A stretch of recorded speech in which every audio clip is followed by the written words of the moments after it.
کہ انسان کبھی بھی بارگاہ رب العزت میں رونا بند نہ کرے، اور اس راج کی طرف یہ روایت بھی اشارہ کرتی ہے کہ اللہ تعالیٰ کے ایک نبی کا ایسے پتھر سے گزر ہوا جو خود تو چھوٹا تھا مگر اس سے پانی بہت نکل رہا تھا۔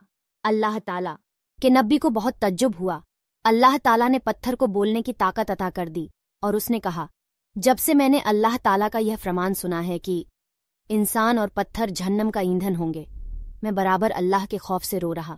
اللہ کے نبی نے اللہ سے دعا مانگی کہ اس پتھر کو جہنم کی آگ سے بچا لے۔ اللہ نے دعا قبول فرما لی۔ کچھ مدت گزرنے کے بعد ان کا پھر اسی طرف جانا ہوا۔ دیکھا تو پتھر برابر روئے جا رہا ہے۔ انہوں نے پوچھا، اب کیوں روئے جا رہا ہے؟ پتھر نے جواب دیا، اس وقت خوف کی وجہ سے رو رہا تھا اور اب خوشی اور مسرت میں رو رہا ہوں۔